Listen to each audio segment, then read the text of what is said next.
آج ہم بات کرنے والے ہیں ایک ایسے شہر کی جو مسلمانوں کے لیے تیسرا مقدس ترین مقام ہے، مگر افسوس کہ شاید آج مسلمان اسے بھول چکے ہیں۔ یہ وہ شہر ہے جس کی ہر گلی، ہر دیوار اور ہر فضا انبیاء کرام کی یادوں سے جڑی ہوئی ہے۔ جی ہاں، ہم بات کر رہے ہیں فلسطین کے دارالحکومت یروشلم شہر کی، جو آج جن حالات سے گزر رہا ہے وہ ہم سب کے سامنے ہے، مگر اس کے باوجود ہم خاموش بیٹھے ہیں۔ آج ہم جانیں گے کہ یروشلم میں مسلمانوں کی زندگی کیسی ہے، یہاں کا ماحول کیسا ہے، اسرائیل کو گالی دینے سے کیوں منع کیا گیا، وہ کون سا عظیم صحابی تھے جن کا نام اسرائیل تھا، یروشلم میں موجود مقدس ترین مقامات کون کون سے ہیں، اور آخر ہیکل سلیمانی کیسے تعمیر کی گئی۔ یہ ویڈیو نہ صرف جذبات سے بھرپور ہے بلکہ معلومات سے بھی بھرپور ہے، اس لیے اسے آخر تک لازمی دیکھیں، اور ہمیں یقین ہے کہ آپ نے اپنے پیار سے ہمارے چینل کو سبسکرائب بھی کر لیا ہوگا۔ یروشلم شہر جو کہ ہمارے مسلمان بھائی ملک فلسطین کا دارالحکومت ہے، لیکن اسرائیل بھی اس شہر کو اپنا دارالحکومت مانتے ہیں، لیکن حقیقت میں اور مسلمانوں کی نظروں میں یہ صرف فلسطین کا دارالحکومت ہے۔ یروشلم کو عربی میں القدس کہا جاتا ہے، وہ واحد شہر ہے جس کی تقدیس زمین سے زیادہ آسمانوں میں بیان کی گئی ہے۔ یہ وہ سرزمین ہے جہاں سے نبی کریم صلی اللہ علیہ وسلم معراج کے سفر پر تشریف لے گئے، اور جہاں مسجد اقصی مسلمانوں کا تیسرا مقدس ترین مقام ہے۔ یہ شہر صدیوں سے مذاہب، تہذیبوں اور طاقتوں کا مرکز رہا ہے۔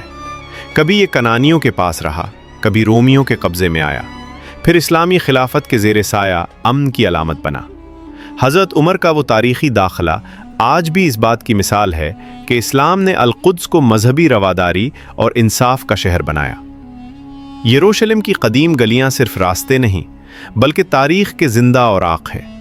یہاں ہر پتھر ایک داستان سناتا ہے، ہر دیوار گواہی دیتی ہے کہ اس شہر نے کتنی بار ظلم دیکھا مگر کبھی اپنی شناخت نہیں کھوئی۔ آج القدس ایک بار پھر آزمائش کے دور سے گزر رہا ہے۔ یہاں کے رہنے والے لوگ اپنی زمین، اپنی پہچان اور اپنی مقدس جگہوں کے تحفظ کے لیے جدوجہد کر رہے ہیں۔ یہ جدوجہد صرف فلسطین کی نہیں بلکہ پوری انسانیت کے ضمیر کا امتحان ہے، لیکن آج ہم مسلمان اس امتحان میں بالکل ناکام ہیں۔ یروشلم کی آبادی مختلف مذاہب پر مشتمل ہے۔ یہاں تقریباً 61% یہودی، 35% مسلمان اور 2% عیسائی آباد ہے۔ یہ شہر صرف ایک جغرافیائی مقام نہیں بلکہ تینوں آسمانی مذاہب کے لیے غیر معمولی روحانی حیثیت رکھتا ہے۔ حضرت میمونہ رضی اللہ عنہا نے اللہ کے پیغمبر صلی اللہ علیہ وسلم سے یروشلم کے بارے میں پوچھا تو آپ صلی اللہ علیہ وسلم نے فرمایا، یہ وہ سرزمین ہے جہاں لوگ جمع کیے جائیں گے اور جہاں دوبارہ جی اٹھنا ہوگا۔ تم اس میں جاؤ اور وہاں نماز ادا کرو، کیونکہ اس جگہ کی ایک نماز دوسری جگہوں کی 1000 نمازوں کے برابر ہے۔ یہی وجہ ہے کہ یروشلم کو تاریخ، عقیدے اور روحانیت کا مرکز سمجھا جاتا ہے۔ دوستو، ہم میں سے بہت سے لوگ غصے یا جذبات میں آ کر اسرائیل کے نام کو گالی کے طور پر استعمال کرتے ہیں، لیکن ہمیں یہ بات سمجھنی چاہیے کہ ایسا کرنا بالکل درست نہیں۔ اکثر لوگ گالی دینے سے پہلے یہ بھی نہیں سوچتے کہ اسرائیل دراصل ایک عظیم پیغمبر کا نام ہے۔ اسلامی عقیدے کے مطابق حضرت یعقوب علیہ السلام کو اسرائیل کہا جاتا تھا، اور انہی کی اولاد کو بنی اسرائیل کہا جاتا ہے۔ لہٰذا اسرائیل ایک مقدس اور قابل احترام نام ہے جس کا تعلق انبیاء کرام علیہم السلام سے ہے۔ اختلاف یا ظلم کے خلاف آواز اٹھانا اپنی جگہ درست ہے، لیکن انبیاء کے ناموں کا احترام ہم سب پر لازم ہے۔ دوستو، یروشلم دنیا کا واحد شہر ہے جسے مسلمان، عیسائی اور یہودی تینوں مقدس مانتے ہیں۔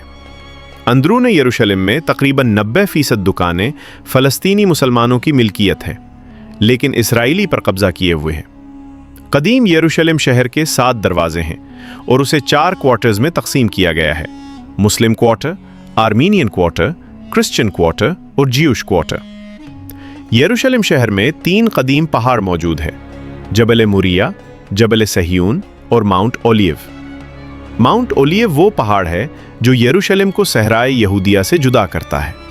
یہ پہاڑ مسجد اقصی سے زیادہ اونچائی پر واقع ہے، جہاں سے پورا یروشلم واضح نظر آتا ہے۔ یروشلم کے خوبصورت نظاروں کے لیے ماؤنٹ اولیو کو بہترین مقام سمجھا جاتا ہے۔ اسی کے قریب مسجد سلمان فارسی بھی واقع ہے، جہاں کے بارے میں کہا جاتا ہے کہ حضرت سلمان فارسی رضی اللہ عنہ یہاں قیام پذیر رہے۔ حضرت عیسیٰ علیہ السلام کی زندگی کے کئی اہم واقعات اسی پہاڑ سے جڑے ہوئے ہیں۔ آپ نے تبلیغ کا آغاز بھی یہی سے کیا۔